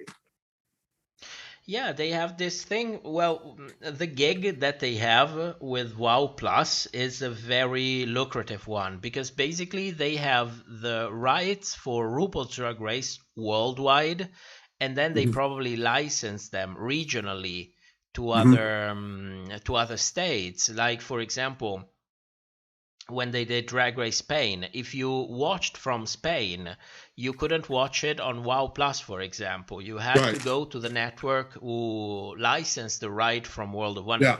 But if you are from the Philippines, for example, you can basically watch all of Drag Race from WoW Plus. So with this thing of Drag Race, they literally launched a streaming service, a very successful streaming service that, you know, look at CBS All Access, for example. They had to rebrand themselves because the competition is so strong that it wasn't really working. They had to change the name, change the face, try to relaunch the service, because right now everyone has a streaming platform, and World of Wonder, it's really successful coming from a niche of entertainment when you think about it. I don't know how much they make. They don't make their numbers public, but I bet it's a ton of fucking money. Yeah. You know, there are some seasons of Drag Race, you will just never find them. You will just never find them. You have to go on WoW Plus. That's it. That's just how it is. For season 1, for example, was called the Lost Season for a reason, because nobody could find it. I watched it. Yeah, I watched it like 5 years ago for the first time. Oh, no, I saw it the year it aired. It was on MTV in the States and Much Music here in Canada. And I think it was on at about 7:00. My God. And I turned it on because it was RuPaul. Like, I didn't much care what the show is. It's like, RuPaul's what? Oh, I'm going to at least check this out. And it was that. And I literally just lucked into it. I watched the first whole season on TV. And yeah. Damn. I couldn't believe I'd seen it. Damn.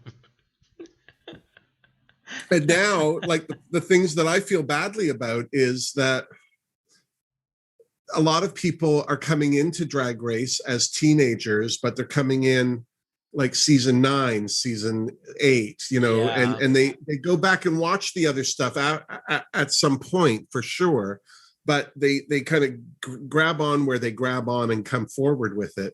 And no one's going to understand, regardless of how cheap and badly lit the season 1 was, that there was nothing on TV like that.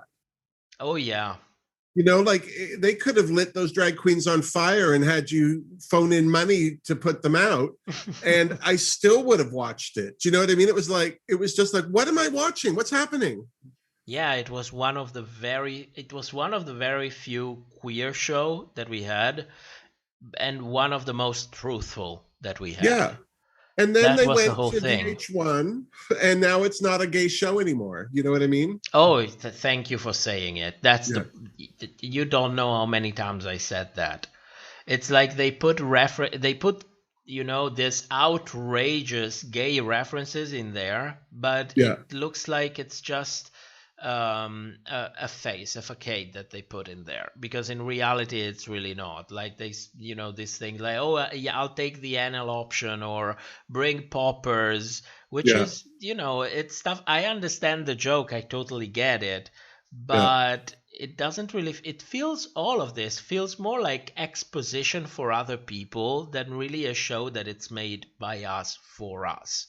It's more like exposition of the queer community, which, I mean, I might say I don't like it because I come from another place, but I also do understand that when you have a show like this on television, for how bad it can be, it still helps us. There are people who are still literally seeing only RuPaul's Drag Race, and they get introduced to a ton of different things. And I'm not just talking about queer people, I'm talking about people in general. So being unified under a show, of course, has a lot of positive effects in general. But yeah, I get what you're saying, that it doesn't really feel like it's made for us anymore. Yeah, because they're not telling us what a ball means. We know what a ball means. But every time they say, oh, it's a ball challenge, and then they explain what a ball is, it's like, okay, because you have 12-year-olds watching. Yeah.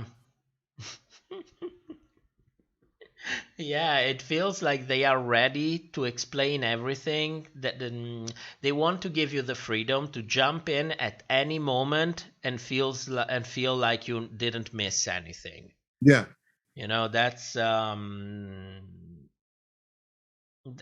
that's a tough trick to manage. The problem is how much you're going to compromise everything in order to maintain all of these things. Well, no, of course you wouldn't. But then again, they're not doing this for you. 12-year-olds will compromise everything in a snap.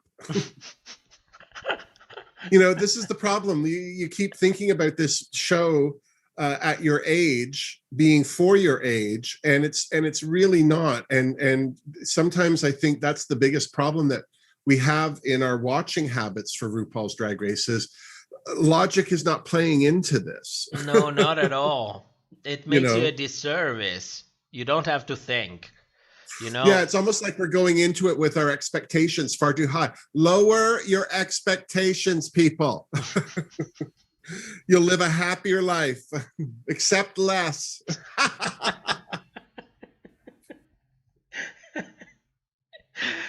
There is a song by this guy who makes song parodies online. It's Bo Burner. Oh yeah. Bo Bo something, and he has this song that says exactly this: if you want to be happy, lower your expectations. Yeah. Yeah. Stop aiming so high. Yeah. Yeah, you will be much happier. Uh, Drag Race is really a show that you should really watch it. Like, you smoke a joint and then you watch the show. That's how it's supposed to be enjoyed by older people like us. With a bit of a buzz. Yes, you need a little bit of help, to get into the mood, to stop noticing so many things that go around. And I might tell you, I'm really missing that way of seeing the show like it was 10 years ago. I'm really missing it. But I also realize it's not just me that I've grown up or changed or started noticing things. Yeah. It's also that they are creating a different product. This is how it feels. It's a completely different product. I mean, you watch the season 1, there was RuPaul actually helping. I was like, oh my God, who the fuck is this person? That's not RuPaul. She's not, pushing anyone on doing anything. She's actually helpful. And it's so, it really feels like it was 2 centuries ago. Like you are, watching people wearing Victorian clothes and thinking, oh my God, where are you coming from? That thing, that's how it feels. That's just how it feels. But, in the end, I always tell myself, you're just older. Older and bitter. That somebody took away your favorite toy. That's the other thing. If you live long enough, you get kicked out of all the clubs. Oh, yes. It's I don't know. I find it funny now. Like there's just a certain level of music I'm not aware of. And it begins with Lord. Like after Lord, I don't know what the hell's going on. I don't know anything about music, who's hot, what's not. And I still like to listen to certain songs and watch certain movies. And then all of a sudden somebody says, oh, it was 30 years ago they made that. It's like, what? Yeah. So I'm definitely one of those people who likes to stick in their age, in their lane, I guess. Yeah, that's one of the tricks of getting hold. I'm finding out. Which is, I mean, it's kind of normal. You slow down a little bit, you get more attached to things, but they become less things. You don't have that flexibility to follow, all these trends that come out. And at some point you wake up and realize, wait a moment, I have nothing in common with today's audience of Drag Race, for example, or today's taste in music. I mean, from that point of view, I completely involved, instead of saying, okay, I will catch up, I will be like, you know what? I'm going to rediscover classical music and started listening to opera and enjoy that. Since I have to stay behind, then you know what? I'll start walking behind and maybe even take a run behind. And it feels much better. I must tell you, it feels much better. Like not complaining about these things happening, like really embracing them to the fullest. Okay, I'm too old for this. You know what? Let's make myself even older for this. So, for music, I feel it a lot for music, for example. I am completely disconnected to today's music. I was disconnected 10 years ago. I am completely disconnected today. Right now, when I listen to music, it's like I'm not even listening. It's background noise. And unless unless I'm listening to a classical piece. In that case, I am 100% present. It has all of my attention, and there is so much. It's incredible. I don't understand how people don't listen to classical music anymore. It's like a movie. Every piece, it's like a movie. Well, don't get me started because I'll get completely crazy. I think you got yourself started there. Yeah, it's like I'm fucking myself over. What do you think? I just want to say Filani DD said she misses the golden age too. Really? Because the gays and us straight girls who love you all, we would have always been a team. That's right, Fulani. I know my generation. If it weren't for the straight girls, I wouldn't have had anyone to dance with. Well, I have a different experience. I never hanged out with girls, always with guys. Yeah. Yeah, because the moment I came out at a certain age, I think I was like 17 or 18, I decided, you know what, I'm ready to come out. I came out to everyone. Yeah. And I mean, nobody picked on me, nobody insulted me, everybody accepted me. It was really Yeah. no problem. It was a very normal situation. The problem is, and this especially came from women, from straight girls, they started treating me differently. Suddenly, I became somebody who knew about fashion, for example. Somehow, I became the person they came to talk about the things they were going through, and I was like, "Oh, what the hell are you doing? Why are you treating me like this? I know Yeah. I have a terrible sense of fashion. I'm not a good listener. I don't like to go shopping. I hate it. That's one of the things that I hate the most in life. I just, I go shopping like twice a year for the essentials, for not Yeah. looking like a homeless person. I'm like, why are you treating me like this? And then I made the connection because you don't see me anymore. You see the stereotype. And since the common Right. stereotype of the homosexual man is that of the one who is a good listener, a little bit effeminate, engages in activities related to go to shopping, makeup, and other thing. And I'm like, I'm not like that. Why? Yeah. How is it possible that you stopped seeing me because now you put this mask on me? So at some point, I simply stopped coming out and and live like that and just not talk about it, because that was it really. There was a moment in which I thought, you know what, I prefer to have somebody look at me and tell me you're a faggot. At least I know that what you're saying is genuine. It's still ignorant, but Yeah. at least it's genuine. Yeah. You're really seeing me. You don't like Yeah. me, but you're really seeing me.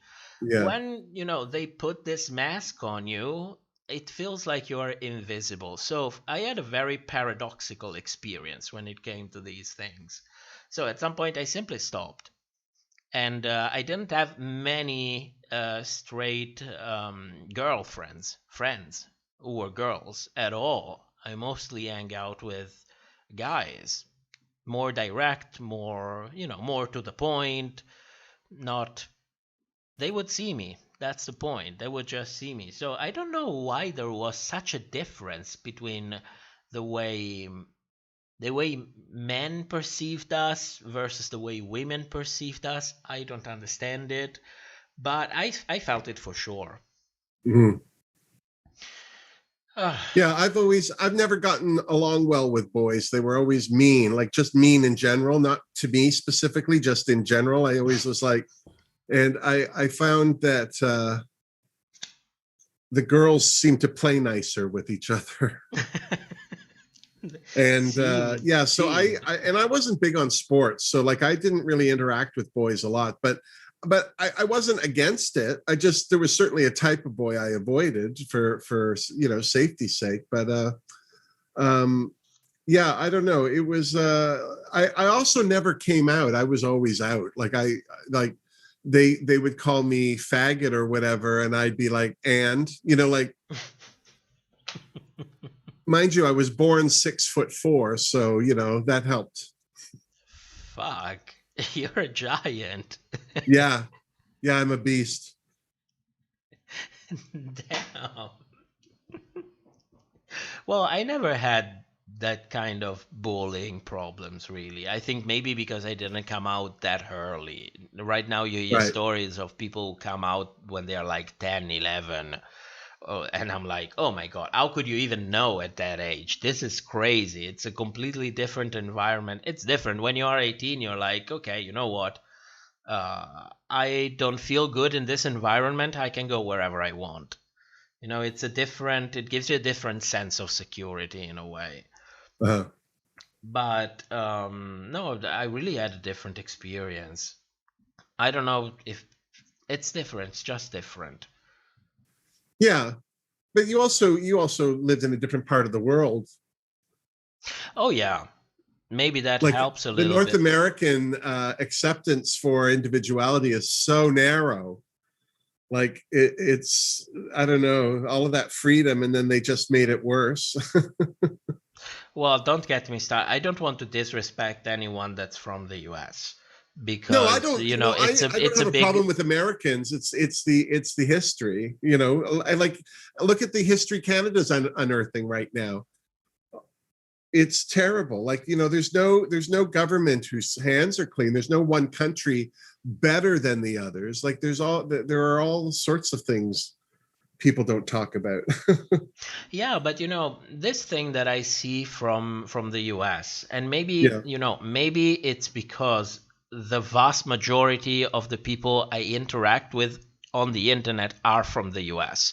So there is a bias that comes from the fact that there are just too many of them. It could be, and you start to lose track of people who come from other places who maybe Right. experience the same exact thing, but you just don't know. But this thing that I have is that it looks as if they approach the world as if they are the center of the world, as if part of their education doesn't include that part that says you have your own culture, other people have their own.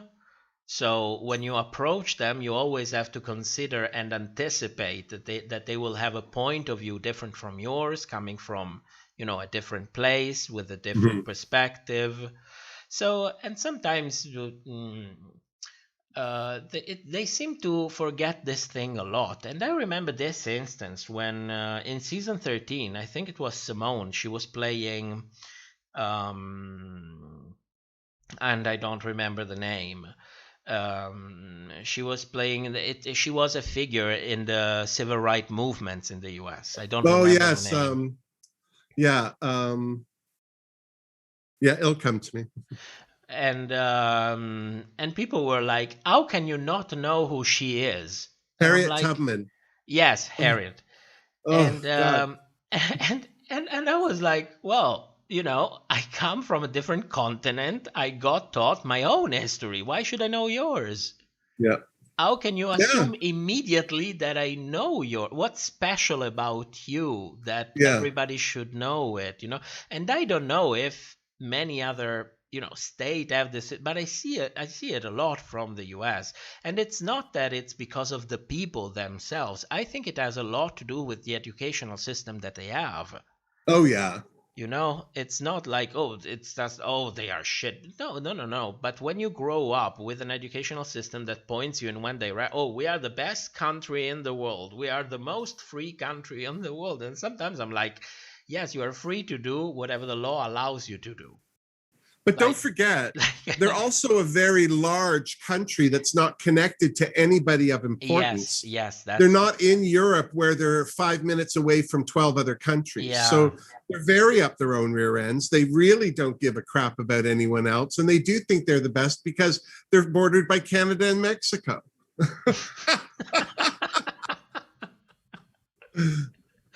That's genius.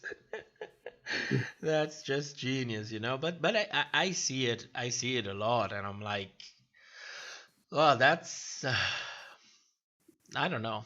That's peculiar. Let's say it like this, because this show, it's like it comes from the US. So if you follow it, you are bound to meet 80% of the people who are actually from the US. So at some Uh, point I started, developing a little bit more of a way of relating from people who come from the US. But I can tell you, you can spot them. You can spot. It's not necessarily a bad thing, but you can spot them. What should we call it a night? What do you think? yeah, I guess have we given everybody a good shake? I haven't seen if there was, because from the chat I see comments when they are highlighted. Otherwise, I Yes, start losing the conversation because you have, right. comments after comments after. I always say, go with the at so that it's highlighted. I can see it. Oh, Mario says a few months ago there was a weird man, the leader of the free world. Oh my god. Oh And my Fulano's been god. telling us about the gay boys that came out to her who are now friends. Oh, good God. And Devon, I don't know if he's flirting or fighting with people, but he always leaves them wanting more.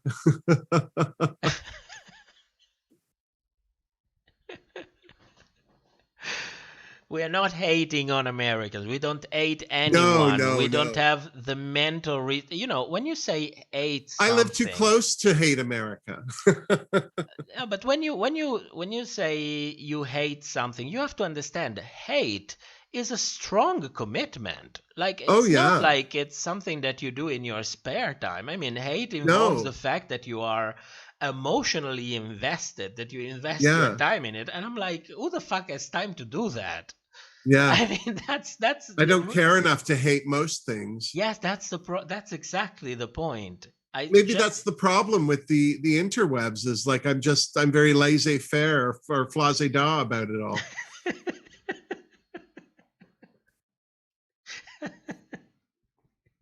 I love flazé-da. Oh, Axel, you don't hate, you are just ignorant. Oh, yes, we are. Oh, my God. Come on, Axel. You don't go around calling people ignorant. Yeah, sometimes we get. I mean, people jump in at the. Axel, you from the U.S.? I'm sorry. I become a little bit. How is it saying? Confrontational. Yeah. Yeah, I'm Devon Lloyd wants everyone to know that he is absolutely a lover and not a fighter. And yes, Devon, I did know that. I've seen your videos. Devon's a fantastic comic from LA, and on Instagram he's got a great it's just like a TV channel of shorts. It's just, some of them are adult, some of them are not, but they're all hilarious. Yeah, I was reading the chat. The chat is going under control. Like, Axel, for God's sake. My God. He might not say anything now that you called him out. But, this is the thing, you can't, when you start taking things personally, then you're already at a loss. Like, if it has nothing to do with you, you can't be that invested in it. You can have an opinion. It can be some different than other people's opinions, but that's it. Like, walk away, you're done. Like, to make it more than that means there is either nothing on TV tonight to watch, or you got to the end of Pornhub. I don't know. But either way, you clearly need a new hobby, and may I strongly suggest this should not be it. Good God. Anyway, let's call it a night so that I can go smoke a cigarette and go to bed. Thank you so much for joining. It was really a pleasure to have you here. Oh, it's mine as well. Whenever you want to join, you are always welcome in here. There's always an open door. Well, thank you so much. I don't know how much you would actually enjoy the way we do our reviews, but you're welcome to join anytime. It was really nice. As soon as I get caught up on my own reviews. Oh, don't tell me. I am so. Oh, by the way, for everyone in the chat, we won't have a stream this Sunday because I don't have time to stream. So we will see each other in 2 weeks. I just forgot to say, yes, I'm behind with a ton of things as well. And I also would like to edit this live stream as soon as possible to have it, a little bit packaged on a video. And but thank you so much for joining. It was really, really nice to have you here. Oh, my pleasure. And for thanks to everyone who was in the chat. Yes, and for everyone who joined from the chat, thank you so much for watching. Thank you so much for tuning in. Even though this is not our usual night, our usual Sunday night, it's night that so many people tuned in out of the blue. Can I just say, Shannon wanted to know where you can find me. If you go to YouTube and type Wilma Fingerdew with 2 O's, I'm the first one that comes up. Either that, I think I'm on Twitter as at Wilma Fingerdew, at W Fingerdew, and then on Instagram as at the Wilma Fingerdew. Oh, sorry. But if you Google search my name in any of those things, I'm one of the first to pop up. So Sorry, Vilma. I've been unprofessional. I forgot to tell everyone where they I could just don't find know you. what my links are. I'm an idiot. I know I just posted a link to your channel, but I know it's customary when you have guests to stop for a moment and say, please plug yourself a little bit now. Tell us where to find you, tell us what to do. And I just forgot it because I prepared a cigarette for myself and I'm like scratching like, oh my God, I want to go to smoke, and it's so disrespectful. But I posted the link for Vilma's channel. Please go subscribe there. She is an absolute delight. Oh, we made it. There we go. It. Thank you so much for joining, and I will see you guys in a couple of weeks. Good night, everyone. Mwah!